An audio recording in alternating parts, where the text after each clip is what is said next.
Bonjour Muriel. Bonjour Brigitte, bonjour Claude. Bonjour Muriel. Alors vous direz...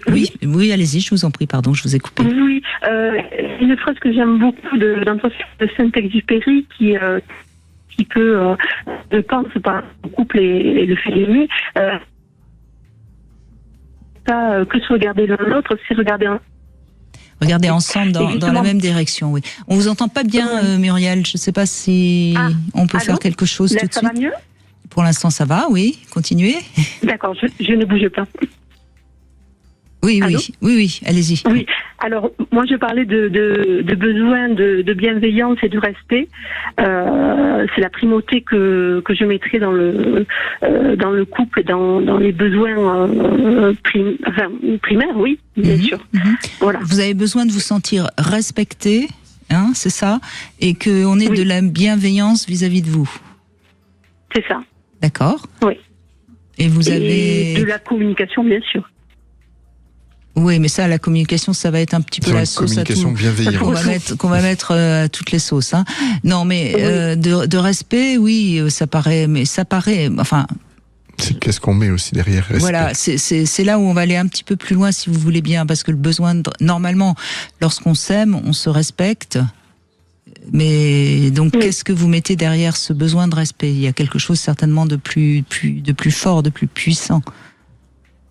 En fait, je me suis rendu compte que pour aimer l'autre, il fallait s'aimer soi-même, ce que je n'ai pas toujours fait en fait dans ma vie de couple. Et du coup, je me suis pas respectée moi, et donc forcément, indirectement, je n'ai pas respecté l'autre. Voilà, c'est ce que je mets aujourd'hui dans le mot respect. Mais peut-être qu'on vous a pas respecté parce que justement, vous ne vous aimiez pas assez. C'est ça. Parce que généralement, quand on s'aime pas beaucoup, on veut tellement être aimé que on accepte tout et parfois trop. C'est ça, complètement. Et donc vous avez beaucoup souffert, j'imagine, dans des relations où comme vous ne vous respectiez pas, on ne vous respectait pas. Ça, tout à fait. Oui, Claude, vous vouliez... Oui, moi je voulais savoir, parce que pour moi c'est toujours... je vais toujours donner un exemple, par exemple, c'est quoi pour vous, quand vous dites j'ai manqué de respect, si c'est ok pour vous d'en parler, mais par exemple, c'est quoi ? C'est-à-dire que dans la relation, je me suis complètement oubliée. En fait, je n'existais que par rapport à l'autre. Et dans la famille aussi, par rapport aux enfants, je me suis oubliée moi-même, quoi. Voilà.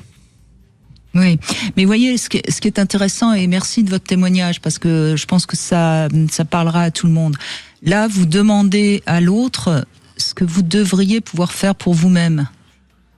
C'est ça. Et donc, je crois que plutôt que de lui demander du respect, il faudrait lui demander de la valorisation, qu'il vous valorise, pour vous aider à vous respecter. Oui, tout à fait. Parce que quand on a une mauvaise estime de soi, c'est assez fréquent qu'on ne se fasse pas respecter parce qu'on ne sait pas se faire respecter. Mais quand on a une mauvaise estime de soi, si on a la chance de rencontrer quelqu'un qui nous admire, qui nous valorise, qui nous aide à créer, à faire des choses, ça renforce notre estime de nous-mêmes. Oui. Moi, ce qui me vient... Ça, malheureusement... Oui, et c'est ça. Ce qui me venait aussi par rapport à ça, c'est que c'est d'apprendre, comme vous dites, je me suis oublié.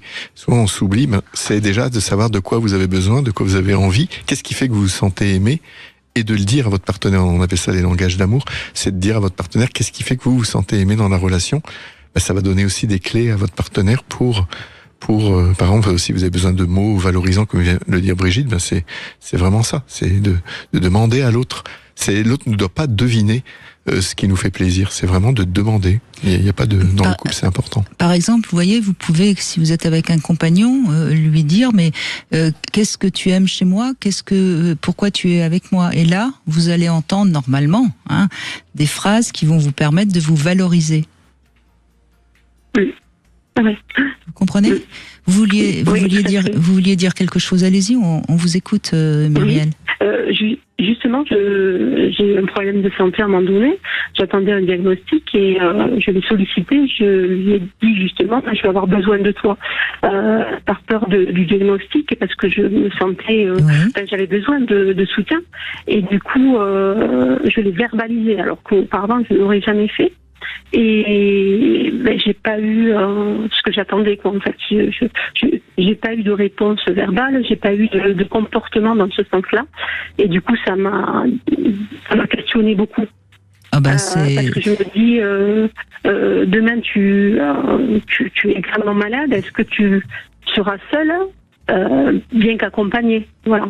Donc ça m'a beaucoup questionnée et remise en question aussi par rapport à plein de choses. Alors, vous avez raison. Là, vous aviez besoin de vous sentir sécurisé et épaulé par cet homme, oui. Ce qui est normal. Quand on est malade, on a besoin souvent de sentir que on peut compter sur l'autre.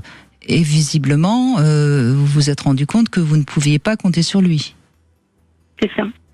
Et donc, je lui avais pas donné cette place non plus parce que je prenais beaucoup de place et en fait il n'avait pas les codes pour la prendre cette place parce tout le monde me voyait comme quelqu'un de très active qui est dans le faire, qui voilà. Il n'avait jamais pris cette place et aujourd'hui je lui demandais de faire quelque chose qu'il n'avait pas, qu'il ne connaissait pas. Qu'est-ce que vous lui avez demandé exactement? Parce que si moi je suis le masculin, si on me dit pas exactement ce que je dois faire, je vais pas oser, avant, on va dire, l'homme que j'étais avant, n'aurait pas osé donner de peur de taper à côté. Parce que j'ai besoin que tu me soutiennes, je vais dire, je te soutiens, non, tu me soutiens pas, si je te soutiens, ça peut durer des heures. Vous voyez, concrètement, est-ce que vous lui avez fait des demandes concrètes? Quand vous lui avez dit, j'ai besoin de ton soutien. Par exemple, est-ce que vous lui avez demandé de venir avec vous chercher les résultats? De venir avec moi, de m'accompagner chez le spécialiste. Oui, vous lui avez demandé de vous accompagner chez le spécialiste. Oui. Et il vous a rien répondu. Là, il n'est pas venu. Oui, donc là, c'est... Là, il y a un problème dans la relation. On est d'accord. On est d'accord. Oui. Non, là, vous avez... Si vous lui avez demandé clairement quelque chose, et c'est bien d'ailleurs que vous ayez... C'est parce que je dis toujours, c'est pas se montrer fragile que oser demander à quelque chose à quelqu'un, c'est au contraire de se montrer forte. Donc là, bravo, c'était bien. Et à partir du moment où, à moins qu'il ait eu l'enterrement de sa mère ce jour-là, c'est pas bien qu'il ne soit pas venu. Oui. Et vous avez fait quoi? Vous avez rien dit? Vous êtes resté dans le silence? Oui. Et ça m'a justement fait réfléchir par rapport à ce qu'il allait pouvoir devenir plus tard si le diagnostic était mauvais, si voilà, est-ce que je supporterais tout ça, quoi, voilà. Mais j'étais bien seule. Ce qu'il faut que vous compreniez, Muriel, c'est qu'à partir du moment où vous demandez quelque chose très clairement à quelqu'un et que vous n'avez pas de réponse et vous n'avez même pas d'excuses, là, il faut vous respecter et comprendre que la relation n'est pas bonne. C'est ça, tout à fait. Et puis que votre guérison, elle passe aussi par ça, par vous respecter, là, justement, vous choisir vous. Et c'est important d'être soutenu. Et là, c'est peut-être important d'être accompagnés tous les deux si vous en avez envie. Mais là, à mon avis, c'est comme si le fossé, il était quand même assez grand entre vous. Quand même, ça veut dire qu'il y a des choses qui sont là, et là, ça demande pour moi, là, quand on en est là dans un couple, c'est vraiment de demander de l'aide à l'extérieur. À mon avis. Ce que j'ai fait, moi. Oui, pardon. J'ai fait, moi, depuis quelque temps. J'ai fait un travail, tout ça. On le refuse de me dire ce que j'ai fait tout à l'heure. Les hommes, c'est compliqué. Ils ne veulent pas y aller. Bien sûr. Et du coup, moi, j'ai avancé. Ça m'a beaucoup aidé aussi à affronter les difficultés. Et du coup, ça m'a ouvert les yeux sur ce que je mettais dans la relation, sur ce que j'étais. Et à aujourd'hui, il y a une rupture dans le couple. Oui, mais je pense que vous aviez affaire à quelqu'un de fuyant, à quelqu'un qui est dans des relations très évitantes. C'est quelqu'un qui n'est pas capable de s'engager. Vous l'avez compris. Oui. C'est ça. Et donc vous avez besoin, là, en l'occurrence, oui, vous avez besoin de quelqu'un sur qui vous pouvez compter, quelqu'un qui vous valorise. Bon, vous avancez, c'est bien. Ben oui. Et ce sera le prochain, Et puis puis j'espère que ça va sur le plan de la santé, tout va bien? Oui, ben on fait avec. Hein, je pense que il faut aussi. J'arrive par hasard, hein, voilà. Il fallait que j'ouvre les yeux aussi. C'est pas arrivé pour rien. Votre corps vous a envoyé un message et vous allez en faire quelque chose. Complètement. Bravo. Tout à fait. Merci Super. Muriel, merci beaucoup. Merci. On fait une petite pause et on retrouve Camille qui va parler de sa crainte d'être jugée.